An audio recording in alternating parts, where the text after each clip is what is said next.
How Garry Kasparov built his insane chess empire. Imagine a chess player who came as one of the best and left as the best. That's Garry Kasparov. Born on April 13, 1963 in the then Soviet Union and now modern-day Armenia, Kasparov went on to become the most influential chess player both on the board as well as off of it. His interest in chess began when, at an early age, he solved an advanced chess problem presented by his parents.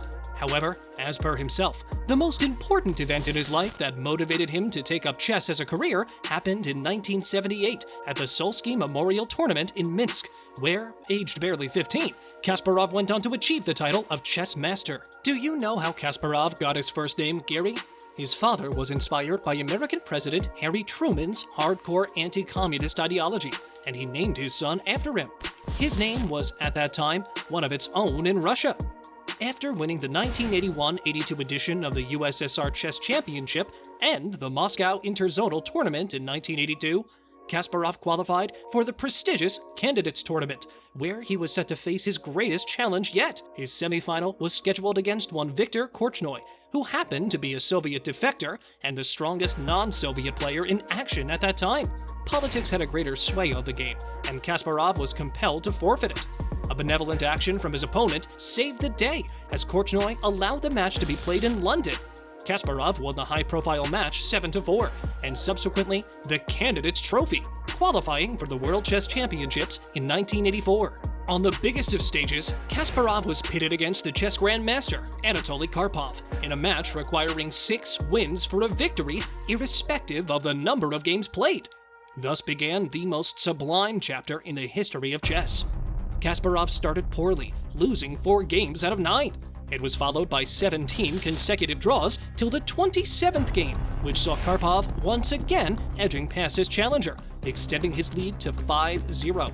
The world thought it would be the destruction of the young Kasparov, but he had other plans. He won his very first game against the champion in the 32nd game. After another series of draws, Kasparov won consecutive games, making the scoreline 3-5. The atmosphere was electric, as the match had broken the previous record of maximum games set back in 1927. However, the decisive climax which many had envisaged was not to happen. Controversially, the president of the Fédération Internationale des Chess, or FIDE, postponed the match considering the health of the players. Neither player supported the decision, and it made Kasparov's disposition toward the FIDE eternally sour.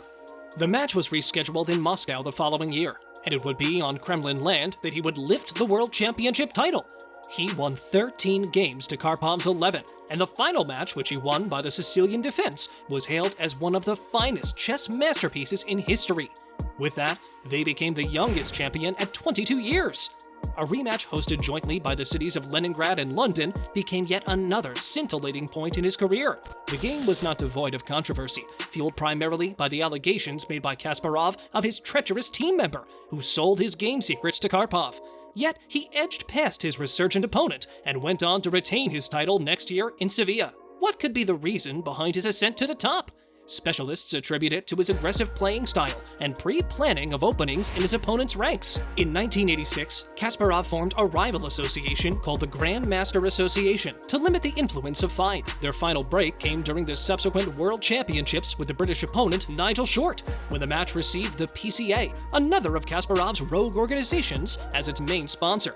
An embittered FIDE removed Kasparov from the rating list and went on to recognize Anatoly Karpov as the rightful chess master. Thus, 2 chess masters came into existence at the same time, an anomaly that would continue for 13 years. In 2000, Vladimir Kramnik, a graduate of Kasparov's chess school in Russia, successfully vanquished him, stripping him of the Grandmaster title.